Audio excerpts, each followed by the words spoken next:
O nosso seminário, falar de consciência espírita, é muito bom. Quando nós rememoramos a Galileia há mais de 2000 anos, quando nós rememoramos Assis, o século XII, e rememoramos a vinda do Consolador prometido, todos oportunidade nos conclamando a despertar a nossa consciência espírita, a nossa consciência espiritual. Então, o nosso seminário hoje será um seminário de 2 horas, né? Primeiro a Regilane vai falar na primeira hora e eu na segunda.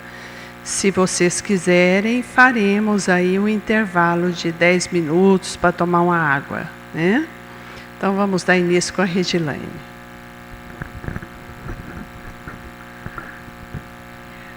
Boa noite. Que a paz de Jesus continue a envolver a todos nós. Santana, nós é quem agradecemos por ter atravessado o Brasil, que foi bem rápido, bem tranquilo, o voo bastante agradável, a recepção mais ainda, com o Júnior que foi nos buscar, nos apresentou um local bastante aprazível para o almoço. E longe da seca ser feia, a paisagem é maravilhosa. A estrada muito bonita, o asfalto muito bom.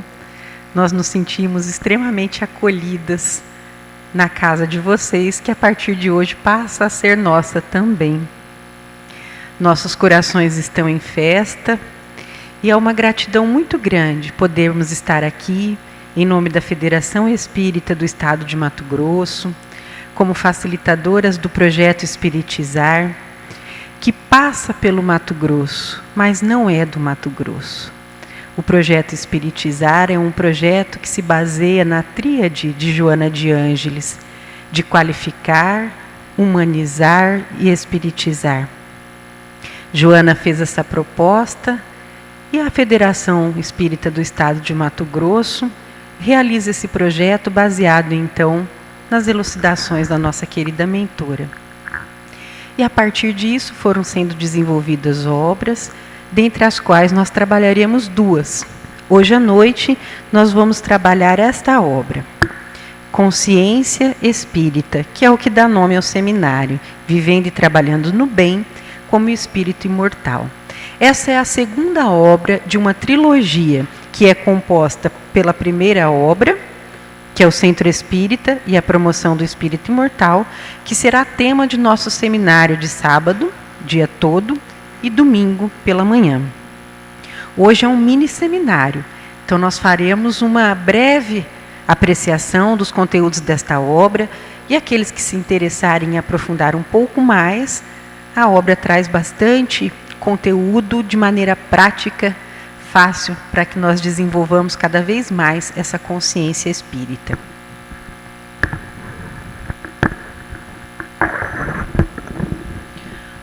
Bom, então, posso ficar com ele na mão? Eu quero ficar com ele na mão, eu posso?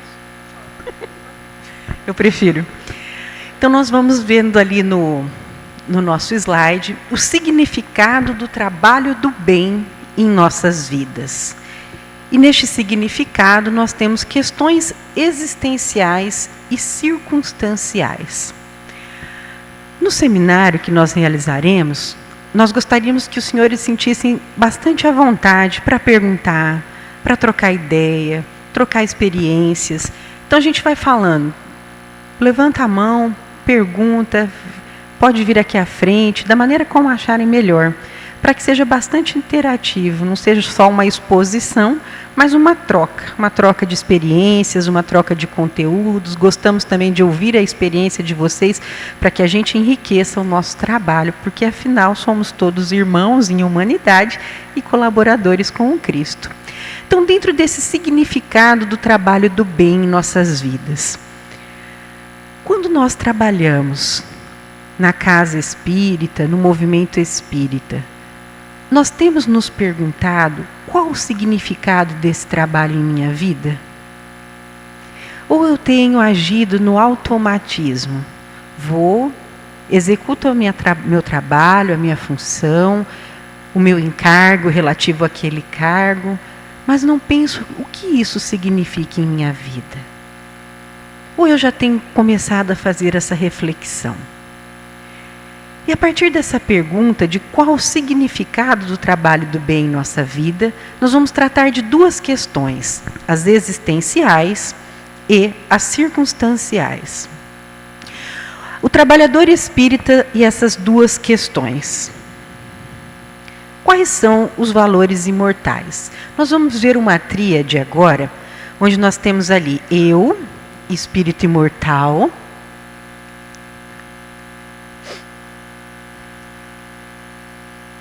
eu não coloquei o negócio.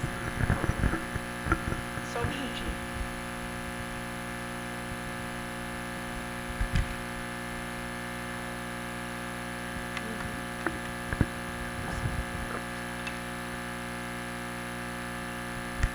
Desculpa.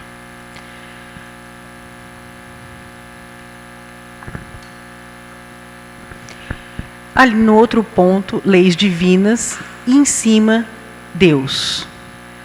No meio, nós teremos entrega e ação. E ali, características humanas e instintivas nos hábitos imortais. Ok, obrigada. Quando nós vemos essa tríade, nós pensamos o quê? Eu, espírito imortal, leis divinas e Deus. Nós podemos mudar as leis divinas? Não, elas são imutáveis. Nós conseguimos mudar Deus? Não. E nós, enquanto espíritos imortais, nós podemos nos modificar? Nós podemos. E a nossa modificação, então, com o desenvolvimento de hábitos imortais, nós vamos transmutando as nossas características humanas e instintivas e, pelo exercício das virtudes, desenvolvendo hábitos imortais. Respeitando, amando e cumprindo as leis divinas e nos entregando a Deus. Através disso, nós desenvolvemos a fé convicta. Então, nós temos aí a tríade para a evolução do ser. Eu, espírito imortal, leis divinas e Deus. As leis eu me entrego, amo e cumpro. A Deus também me entrego e em mim eu ajo, porque eu posso me modificar. E como que eu vou implementar estes hábitos imortais na minha vida? Pelo desenvolvimento das virtudes. E como nós desenvolvemos as virtudes? Pelo cumprimento das leis. E onde estão as leis? Nas nossas consciências. Então, a partir dessa tríade, nós começamos a trabalhar qual é a diferença entre as realizações existenciais e as circunstanciais. No trabalho do bem, realizado no movimento espírita, o trabalhador deve refletir sobre duas questões básicas. Realizações existenciais é tudo aquilo que diz respeito à sua existência como espírito imortal, resultando na sua evolução por meio de sua transformação moral. Desenvolvendo as virtudes essenciais da vida, são valores permanentes, atinentes ao ser existencial, realizados de forma individual e intransferível. Essas questões existenciais, as realizações existenciais, então, são aquelas que nós não podemos delegar a ninguém. São nossas, intransferíveis. E são permanentes, porque uma virtude, uma vez desenvolvida, ela não se perde. Se nós já desenvolvemos a humildade em nós, nós não voltaremos a ser orgulhosos. Ela passa a ser permanente. Nós podemos, em algumas das nossas encarnações, desenvolver uma virtude X, uma virtude Y, às vezes não em sua plenitude. Depois vamos melhorando, melhorando, melhorando, até que a gente, então, tenha essa virtude em nós. Essas questões existenciais permanentes são aquelas, por exemplo, humildade, benevolência, a verdadeira caridade, a humildade, a simplicidade de coração. Então, nós somos luz, nós somos amor, nós somos paciência. Porque fomos criados simples e ignorantes, mas como filhos de Deus, que depositou em nós as sementes das virtudes. Temos então dentro de nós todas essas virtudes em latência. E qual é o convite para cada um de nós? Que nós as desenvolvamos, para que possamos usufruir dessas virtudes que já estão em nós, esperando por nosso trabalho, para que elas floresçam. Essas então são questões permanentes, que todos nós, sem exceção, somos convidados a desenvolver e que não tem como delegar a ninguém, é intransferível. As realizações circunstanciais é tudo aquilo que diz respeito às várias atividades que a pessoa realiza no movimento espírita, visando o seu aprimoramento espiritual pelo esforço no trabalho do bem. São transitórias e transferíveis, isto é, outras pessoas podem substituí-lo em situações em que ele esteja impossibilitado, transitória ou definitivamente, como, por exemplo, nos casos de desencarnação ou deserção da tarefa. Apesar de outras pessoas poderem fazer em seu lugar o trabalho no bem, essas realizações são fundamentais para que ele adquira as virtudes essenciais da vida, indispensáveis para as realizações existenciais. Então vimos que as realizações existenciais são as permanentes e as intransferíveis. As questões circunstanciais são as diversas questões. Por exemplo, nós temos aqui na casa um quadro de palestrantes. Se o palestrante escalado para aquela noite fica doente, ou tem alguma circunstância particular, ele pode ser substituído por outro? Então essa é uma situação circunstancial. Se esse trabalhador resolve, por alguma questão, deserdar da tarefa, ele pode ser substituído por outro? Pode. Isso vai acarretar consequência na vida dele? Sim. Porque as realizações circunstanciais são importantes para que desenvolvamos, enquanto indivíduos, as questões existenciais, que são permanentes em nossas vidas. E nessas questões transitórias, então, nós podemos falar, que são as circunstanciais, que nós podemos um dia estar no departamento, na casa espírita, na evangelização. Depois podemos nos afeiçoar mais à área de estudo, ao atendimento fraterno, ao passe, à reunião mediúnica. As questões administrativas da casa são transitórias. Mas o foco da consciência espírita é que em cada uma dessas realizações circunstanciais foquemos nas questões existenciais. Sou espírito imortal. Qual é o sentido deste trabalho na minha vida? E aqui nesse slide a gente viu que existem casos de desencarnação ou deserção em que pode outra pessoa fazer a nossa tarefa. E na deserção, nós temos dois tipos de deserção mais características. A deserção atormentadora e a deserção tormentosa. A deserção tormentosa é quando o trabalhador espírita, por alguma questão qualquer, ele deserda da tarefa, ele se afasta da casa espírita, se afasta do movimento espírita por algum conflito seu. Via de regra, porque teve algum desentendimento com alguém, esfriou, e aí nós percebemos um ingrediente da obsessão também, somado a esse desânimo, somado ao melindre, e ele se afasta. Essa, então, é a deserção atormentadora. Mas a deserção tormentosa é aquela em que o trabalhador continua no movimento espírita, continua na casa espírita, mas exorbitando de suas atividades, trazendo conflitos, ou ficando morno, apagado. Também pode estar fascinado, ou com obsessão sutil, e deixa-se levar. Tanto na deserção tormentosa quanto na atormentadora, poderemos encontrar alguém que o substitua na tarefa. Mas esse trabalhador que fez esse tipo de deserção, vai sentir uma hora o convite da dor ou do sofrimento, convidando a fazer o caminho de volta à casa do Pai. Porque se as leis divinas estão nas nossas consciências, ficam como vozes alertas, nos convidando ao retorno quando nós nos distanciamos do amor do Pai. Somos convidados a sintonizar pelo coração, com a harmonia, o nosso propósito existencial. Vivência de sintonização com o nosso propósito existencial e com o contrato espiritual de trabalho junto ao movimento espírita. Todos nós temos um programa e um propósito. Qual é o nosso programa existencial? Antes de reencarnarmos, todos nós estabelecemos ali, com os benfeitores, nossos espíritos tutelares, isso quando não se trata de reencarnação compulsória, o nosso programa.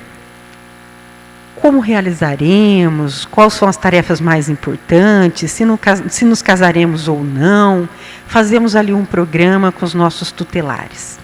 Dentro deste programa, nós temos também um propósito. E aí nós nos perguntamos, qual o meu propósito existencial? Já pensaram sobre isso? Qual o meu propósito? Kardec, na questão 115 de O Livro dos Espíritos, ele pergunta se todos os espíritos foram criados, como foram criados os espíritos, né? Se uns maus e outros bons. E o que os espíritos respondem?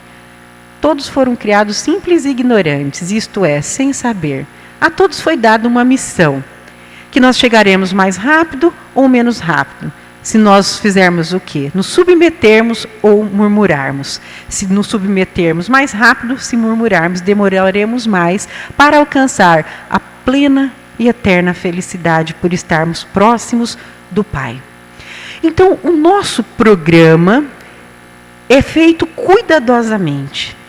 Honório, um dos mentores do projeto Espiritizar, ele fala que uma encarnação simples não é uma simples reencarnação. Porque existe todo um investimento da espiritualidade para a construção do nosso programa e para que demos conta de desenvolver o nosso propósito. E quando falamos aqui nessa lâmina de contrato espiritual, nesse mesmo livro de Honório, Vozes Alertas, num capítulo específico chamado Contrato Espiritual, ele explica pormenorizadamente como que é o nosso programa reencarnatório. Honório explica que nós fazemos uma espécie de contrato, e todo contrato tem cláusulas. E nessas cláusulas, então, nós estabelecemos algumas condições para que o contrato dê certo ao final, para que ele seja cumprido. E ele coloca, então, aqueles de nós que temos compromissos com o movimento espírita, com a divulgação da doutrina espírita, esse compromisso de revivermos o Evangelho de Jesus em espírito e verdade, fomos preparados por uma equipe multidisciplinar. Pedagogos, sociólogos, psicólogos, historiadores, exegetas do Evangelho, todos ajudaram-nos na nossa preparação, para que nós conseguíssemos cumprir o nosso programa existencial escrito neste contrato. Então, na nossa atividade na casa espírita, no movimento espírita, vamos sempre lembrar disso. Temos um contrato. Muitas vezes a gente se esquece, esmorece. Quando nós mergulhamos no corpo, a visão fica um pouco turva a respeito dos contratos que firmamos na espiritualidade. Mas no momento de meditação, de prece, de reflexão, daquele diálogo íntimo com o nosso anjo de guarda, nós temos condições de intuir a nossa missão e cumprirmos as cláusulas deste contrato espiritual através das realizações existenciais dentro das diversas circunstâncias de nossas vidas.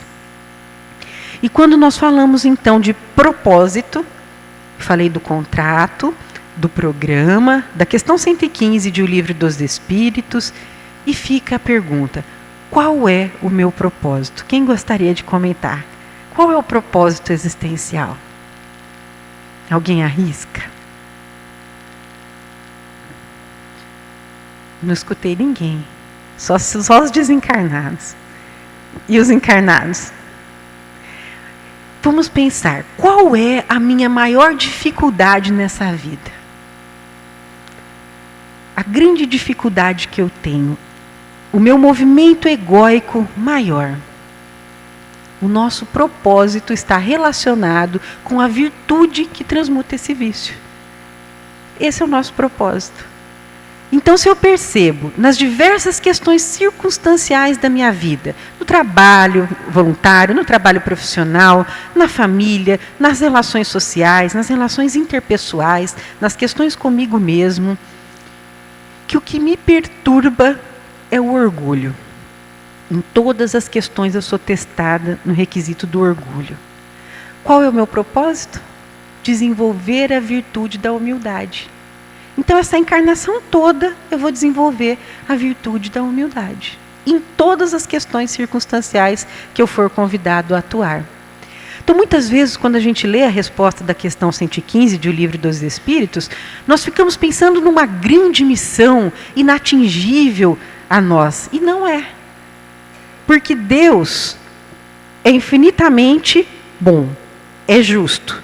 Se Ele é justo, é bom, e Jesus é o nosso modelo e guia, nenhum de nós receberíamos um planejamento que não dessemos conta de cumprir. Muitas vezes na espiritualidade, quando ainda em conversa com os nossos tutores, nós queremos, igual o universitário afoito, que vai fazer os créditos e fala assim, não, eu quero puxar 10 matérias para terminar a faculdade mais rápido. E daí tem um professor mais consciente, mais maduro, não, faz 6, que 6 você dá conta. Mais ou menos como os nossos tutores conversam conosco. A gente, não, eu quero desenvolver logo 3 virtudes nessa próxima reencarnação. Não, vamos com calma, meu filho, uma só. Conseguindo desenvolver uma só, já está bom, já realizou o propósito. E se conseguir, a gente põe mais uma. E a gente vê pelos relatos das obras subsidiárias idôneas e também pelas obras do Pentateuco kardeciano, que muitos de nós não conseguimos completar. Não chegamos do lado de lá como completistas. Nós vemos os relatos em O Céu e o Inferno de espíritos felizes, espíritos medianos, espíritos mais tristes.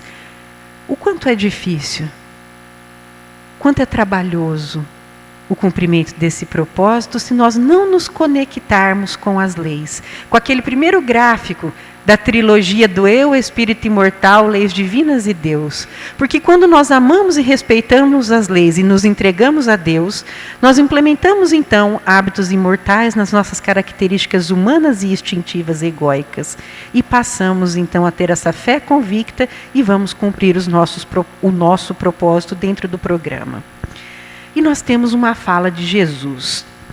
Eu sou o caminho da verdade e da vida. Ninguém vai ao Pai, senão por mim. Como que é esse caminho? O caminho é como ser, agir como espírito imortal. A verdade, o que é ser espírito imortal? A vida. Por que ser espírito imortal? O propósito existencial do espírito imortal. E aí nós desenvolvemos a consciência espírita. Então, voltando naquele slide, o caminho é como ser, como agir. Esse caminho, então, que Jesus fala, eu sou o caminho da verdade, da vida, e ninguém vai ao Pai senão por mim, é aquele caminho que nós temos a segurança de trilhar. É o caminho que nos leva ao Pai, o caminho da porta estreita, onde desenvolvemos virtudes pelo cumprimento das leis escritas em nossas consciências. A verdade, o que é ser um espírito imortal? Onde está a verdade? Onde que nós temos a verdade? A verdade está nas leis divinas. Ali está a verdade. Então, verdade é diferente de certo e errado, porque certo e errado é transitório e é geográfico. O que é certo aqui no Brasil pode ser errado em outro país. Por exemplo, no Brasil nós temos a monogamia, casar-se com um só. Em outro país tem-se a poligamia, pode se casar com mais de um, certo e errado. Transitório, porque a lei pode mudar, circunstancial, porque focado com um espaço geográfico qualquer. Agora, a verdade, ela é imutável. O que é verdade aqui, é verdade na China, é verdade na Europa, é verdade em qualquer ponto do mundo. Porque a verdade está contida nas leis de Deus, que são imutáveis. E ele fala que nós teremos vida. Em outro trecho do Evangelho, vida em abundância. Vida em abundância, então, é a vida repleta de sentido existencial. E não a vida repleta de posses materiais. Porque nós podemos ter uma vida material muito confortável e não termos vida em abundância. Porque nos falta esse ingrediente maior do amor a Deus, do respeito às suas leis. Então, quando nós temos essa tríade do caminho, da verdade e da vida, nós teremos a consciência espírita. Então, como ser espírito imortal? Caminhando por este caminho vertical que nos liga ao Pai. O que é ser espírito imortal? É nos conduzirmos pela verdade contida nas leis. E o que é ter vida como espírito imortal? É desenvolver o nosso propósito existencial enquanto espíritos imortais para termos vida em abundância. E qual é o nosso propósito? A virtude que transmuta o nosso vício maior, a nossa maior questão egóica. Eu não sei se todos estão acostumados com essa terminologia de ego e self, mas aqueles que leem a série psicológica de Joana de Ângeles, ela comenta bastante sobre o ego, que é o nosso lado sombra, e o self, que é o nosso lado luz. Então, na psicologia transpessoal, também usa-se bastante ego e self, ou ser essencial. Então, o nosso ego, ele passa a ser iluminado pelas virtudes, até que ocorra, no momento de nosso estágio evolutivo, a fusão entre o eixo ego, self, e nos tornemos plenos. Então, dentro dessa visão, a vida em abundância é quando desenvolvemos as virtudes relativas ao nosso propósito e cumprimos o nosso programa que estava escrito no nosso contrato espiritual. Nós vimos ali então que nós teremos a consciência espírita. E o compromisso espírita, como que é? A consciência nós vimos que sou o caminho, a verdade e a vida. O compromisso espírita, nós vamos ver que nós temos cargos, que nós fazemos encargos, mas que nós somos espíritas. Ter e fazer é circunstancial, é transitório, pode ser substituído. O ser não é transitório, é existencial, é individual, é intransferível. Quando nós temos cargos, por quê? Porque é necessário, dentro de uma sociedade civil organizada, que nós tenhamos cargos administrativos, direção da casa, coordenação de estudo, coordenação da área mediúnica. Então, temos cargos. Dentro destes cargos, nós temos encargos. Então, nós fazemos as atividades ligadas a estes cargos que nós temos. Quando nós estamos conectados com a consciência espírita do slide anterior, nós vamos perceber que estes encargos nós vamos executar ligados a nossas realizações existenciais. Então, dentro de cada cargo, a atividade que eu for realizar há de estar ligada ao meu propósito existencial, para que ela faça sentido na minha vida. E aí, então, eu serei um espírita consciente e cumprirei o meu compromisso espírita, não me utilizando da doutrina para a autopromoção, mas rendendo todos os tributos ao nosso Mestre Jesus, o nosso modelo e o nosso guia.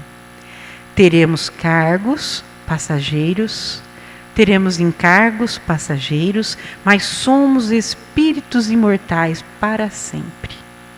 Uma vez criados, não tem como a gente se descriar. Mesmo que a gente queira, nós não tiramos férias de nós. Para onde quer que nós vamos, nos levamos juntos. Então é bom a gente gostar da gente, porque não tem como nós nos divorciarmos de nós. Dentro dessa proposta, então, o trabalhador espírita consciente, que cumpre este compromisso espírita, terá essa visão de transitoriedades de cargos, de encargos, e a visão focada no ser espiritual que é, desenvolvendo cada uma das virtudes que vem sendo convidado. Quando nós falamos do propósito existencial, que nós temos uma ou mais que uma virtude para desenvolvermos nesta vida, não tem como você desenvolver uma virtude sem atrair as outras, porque as virtudes são todas solidárias, elas se comunicam. Então, quando eu desenvolvo a virtude da humildade, ela está de mão dada com a irmã gêmea paciência, que por sua vez está de mão dada com a benevolência, com a indulgência, com o perdão. Então as virtudes se comunicam, mas existe uma ou mais que uma que eu sou convidada a desenvolver em profundidade e está relacionada com o meu propósito. No âmbito do compromisso espírita, é necessário sintonizar as funções de cada trabalhador nos encargos que ocupam. É fundamental que estejamos cada vez mais conscientes e nos sintamos responsáveis pela instalação da era de fraternidade para o movimento espírita. Um compromisso que começa no âmbito moral e consciencial e que depois vem para o âmbito institucional.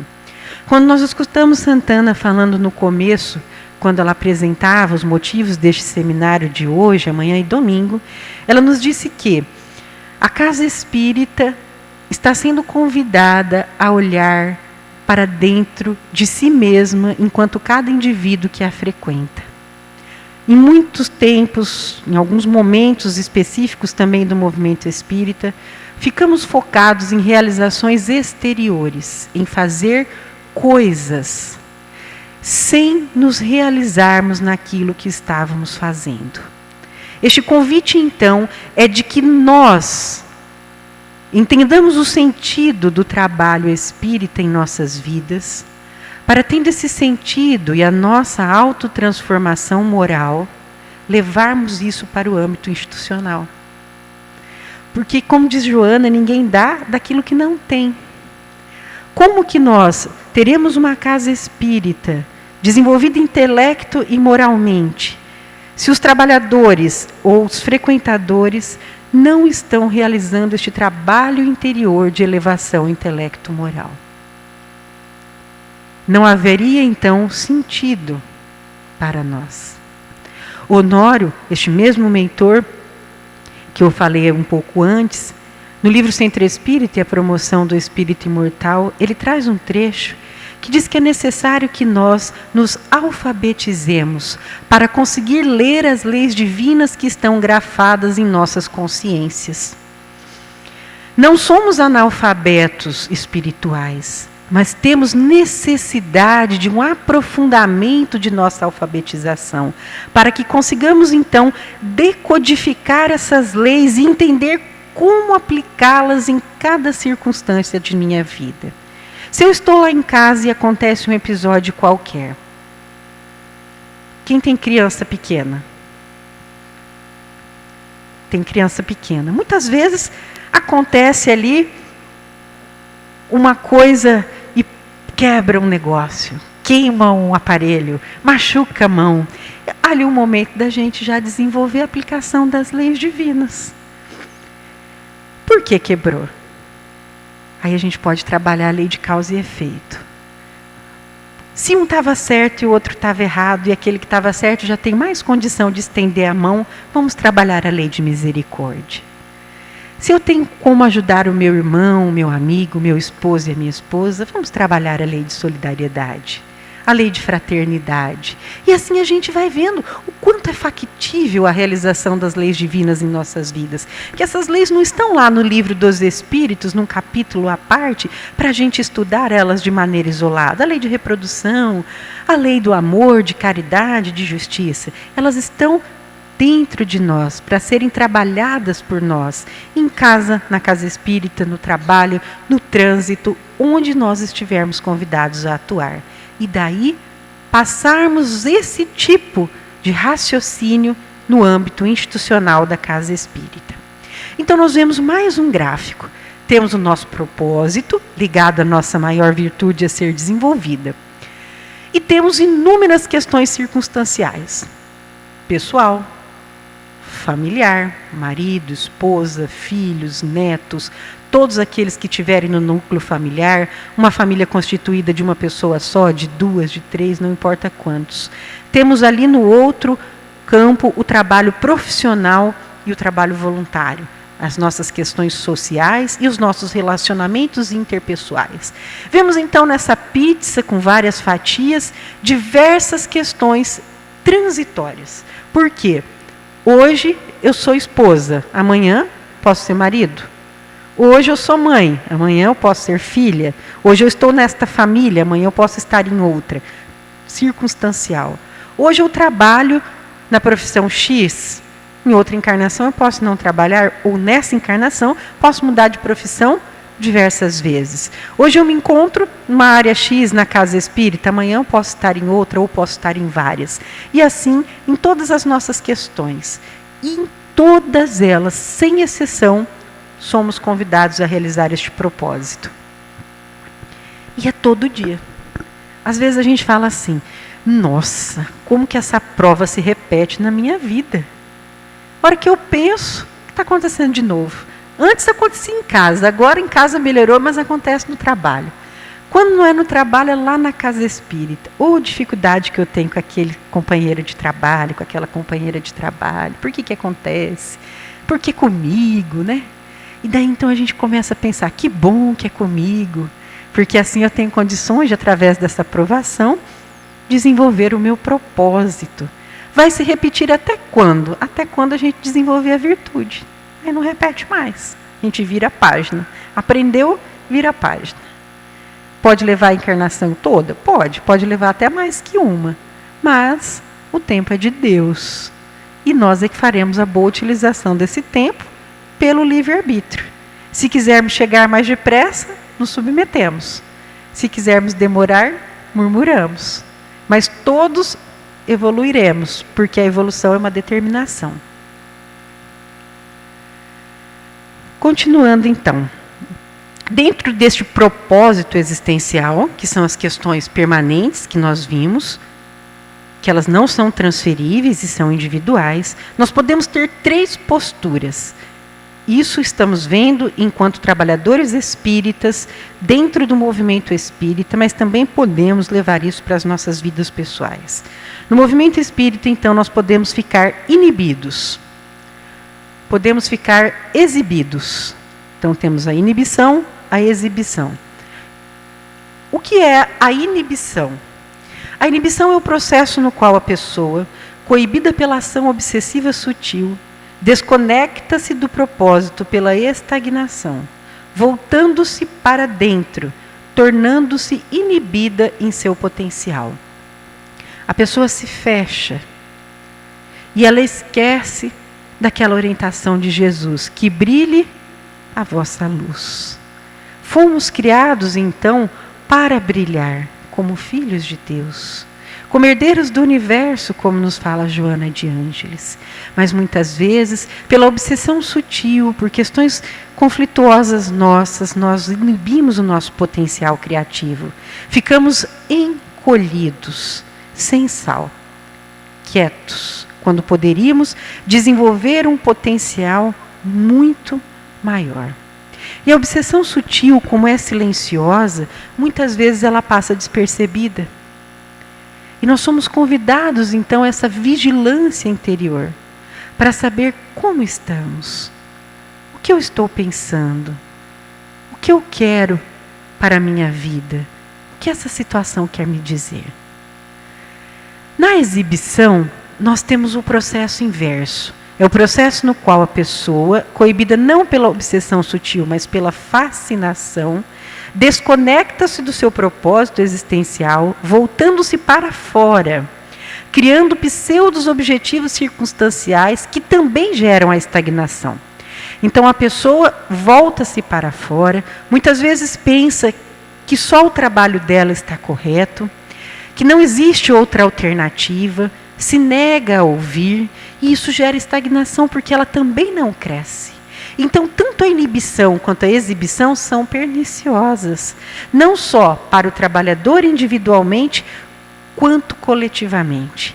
E aí é aquele momento de exercitarmos a lei de misericórdia e chamarmos aquele nosso irmão para a conversa. Esteja ele inibido ou exibido, através de uma conversa fraterna, lembrando dos ensinamentos de Jesus, para que consigamos então ter essa postura do meio, da conexão. A conexão é o processo no qual a pessoa, utilizando-se da vigilância e da oração, no movimento de sintonia, identificação, sinceridade e pureza de propósitos, conecta-se com o propósito existencial, realizando o bem no limite de suas forças, a partir de objetivos existenciais. Então, quando nós percebemos que nós estamos naquela conduta inibida, quem de nós um dia, ou às vezes meses, ou até anos, não nos encontramos às vezes inibidos em nosso potencial criativo? Ou na outra polaridade, na exibição, fascinados. E tanto um processo quanto o outro traz dor, traz sofrimento. Se nós não acertarmos o convite da dor, vem o convite do sofrimento. E então somos convidados a fazer um mergulho dentro de nós mesmos e através desse mergulho interior nos conectarmos. Nos conectarmos com o nosso propósito dentro do nosso programa, nos identificando com as questões essenciais. E quando nós nos identificamos com as questões essenciais, nós vamos nos desidentificando do ego. Então nós fazemos um processo de transmutação dos vícios pela desidentificação das questões egóicas e vamos nos identificando com o self, com o ser existencial, com o ser essencial que somos. E com isso nós vamos então ter a pureza de propósitos. Não seremos espíritos puros, mas teremos a pureza de propósito. Porque muitas vezes nós pensamos assim, mas como que eu vou dar conta de ficar nessa coluna do meio aí, todo dia? Não precisa ser todo dia. Como que a gente reconhece o bom espírita? Através dos esforços que ele faz para vencer as suas más inclinações, não é? Então é isso. Quando nós identificamos que estamos numa das duas polaridades, oremos, vigiemos, conversemos uns com os outros, naquele espírito de fraternidade, para que nós consigamos reconectar com o nosso propósito e marcharmos cada vez mais rumo a Deus. No trabalho no movimento espírita, deveremos lidar com as questões existenciais que representam a finalidade maior de nossa vida e com as circunstanciais que representam o meio. Percebe-se que muitos trabalhadores do movimento espírita têm se afastado das questões existenciais e focado apenas nas circunstanciais. Muitos fazem isso por não entenderem as questões existenciais e outros para fugirem de si mesmos, da própria transformação moral, devido ao trabalho intenso que ela gera. Então, quando nós fugimos de nós mesmos, nós nos encontraremos num momento posterior, para que nós trabalhemos o nosso mundo íntimo. Nós somos convidados a fazer isso pelo amor. Quando nós nos afastamos do amor, somos convidados pela dor. Quando não aceitamos o convite da dor, vem o sofrimento. Para quê? Para que a gente se ligue a essas questões existenciais, pessoalmente e no trabalho espírita, para que desenvolvamos essa verdadeira consciência espírita. Divaldo Franco, naquele livro Conversando com Divaldo, da Federação Espírita do Estado do Paraná, tem o Conversando com Divaldo 1, 2 e 3, eu não lembro qual dos 3 volumes. Ele diz que muitas vezes em nosso trabalho espírita, nós nos enchemos de tarefas, de encargos, para fugir de nós mesmos. Então a gente se enfia em tudo quanto é canto. Na sopa, quando tem, no atendimento fraterno. Nós ficamos dia e noite na casa espírita e nós abandonamos nossa família, inclusive, em casa. Nós não olhamos para dentro de nós mesmos. E ele comenta nessa obra que isso é uma fuga de fazer esse trabalho interior. E ele nos convida ao equilíbrio, para que nós tenhamos a nossa conduta na casa espírita em equilíbrio com o nosso mundo interior harmonizado.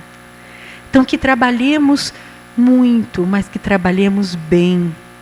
Que nós trabalhemos, como vimos ali anteriormente, no limite das nossas forças. E qual é o limite das nossas forças? Cada um de nós sabe. O meu limite é diferente do seu, que é diferente do dela, cada qual com seu compromisso, no seu estágio evolutivo, de acordo com o contrato espiritual firmado no mundo maior. Esse afastamento das questões existenciais tem gerado coletivamente muitas distorções no movimento espírita. Em nível individual, tem causado desvio de muitos trabalhadores do bem, como nos relata os livros de Manuel Filomeno de Miranda, Trilhas da Libertação, Tormentos da Obsessão e Entre Dois Mundos. Nestas 3 obras, então, Manuel Filomeno de Miranda, ele trabalha esses desvios de muitos trabalhadores porque ficaram focados nas questões circunstanciais, não olharam para as questões existenciais, para o desenvolvimento das virtudes, para que cumpramos o nosso propósito, amando e respeitando a lei e nos entregando a Deus. Eu vou ler 2 slides, e daí a nossa Luísa passará a explicação dos casos práticos trazidos nessas obras, para que a gente fixe melhor esses conceitos anteriores. Quando não há um desvio deliberado das tarefas do bem, por um processo obsessivo, há o resultado das fugas às questões existenciais, a partir de se agir apenas externamente por meio de atividades diversas, com foco nas realizações circunstanciais. O trabalhador mantém suas dificuldades íntimas, ainda que realize as tarefas no bem, sem que sua intimidade esteja sendo transformada com eficiência e eficácia. O livro Voltei, do irmão Jacó, traz relatos dessa situação. Então a gente vê, mantém as dificuldades íntimas, porque não trabalha as questões existenciais, antes foge delas.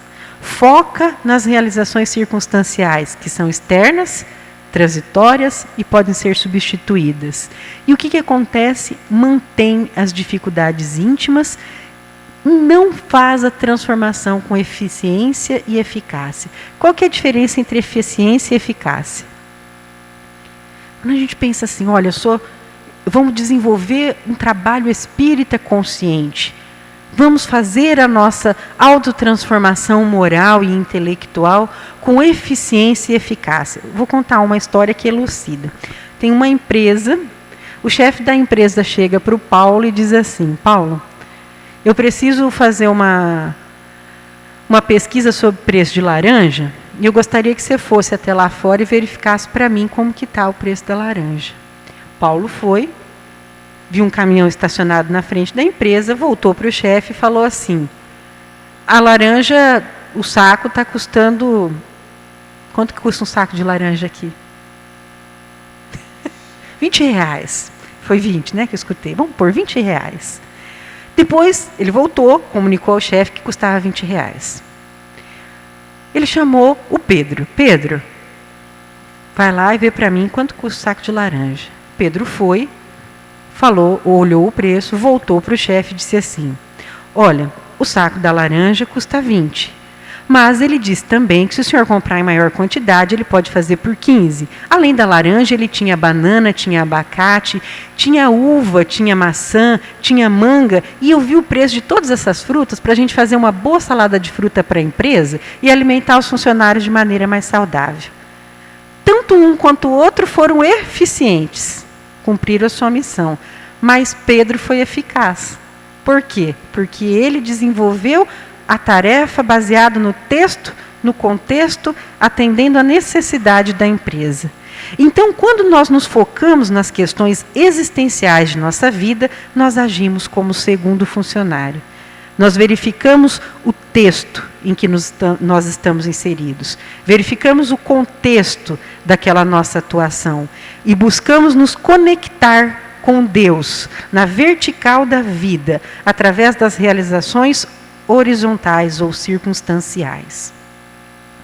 Com relação às questões existenciais do trabalhador espírita, Allan Kardec colocou as diretrizes em O Evangelho segundo o Espiritismo, capítulo 17, itens 3 e 4, o homem de bem e os bons espíritas.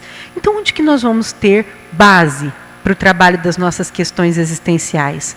No Pentateuco kardeciano. E nós encontramos essa base para as questões existenciais no Evangelho segundo o Espiritismo, capítulo 17, item 3 e 4. Lembram do homem de bem? As características do homem de bem?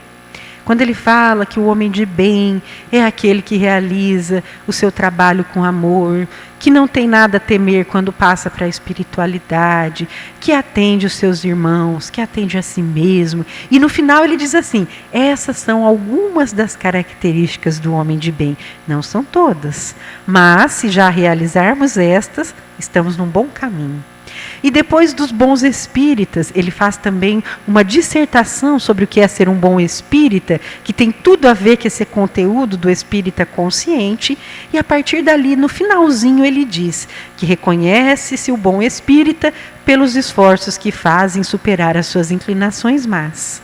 E com relação às questões circunstanciais, também encontramos resposta nas obras do Pentateuco, agora em O Livro dos Espíritos, questão 647. A lei de Deus se acha contida todo no preceito do amor ao próximo, ensinado por Jesus? Que os Espíritos respondem: certamente esse preceito encerra todos os deveres dos homens uns para com os outros. Cumpre, porém, se lhes mostre a aplicação que comporta. Do contrário, deixarão de cumpri-lo, como o fazem presentemente.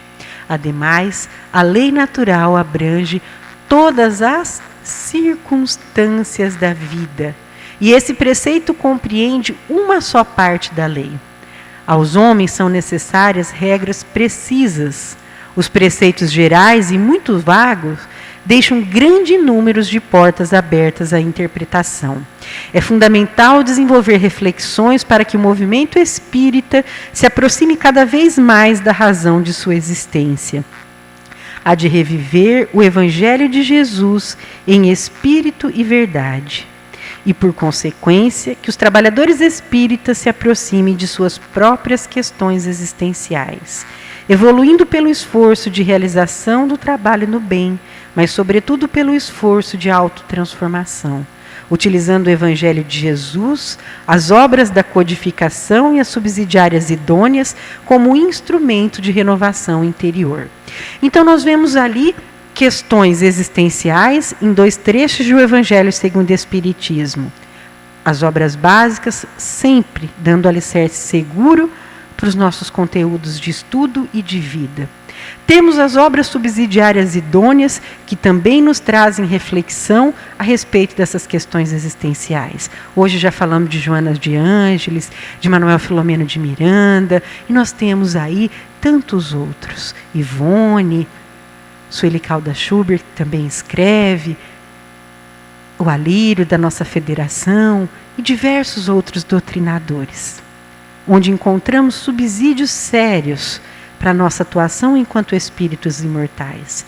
E na questão 647 de O Livro dos Espíritos, fala também que em todas as questões circunstanciais nós somos convidados a desenvolver o nosso propósito. E para isso é preciso ter regras definidas, porque senão a gente se perde.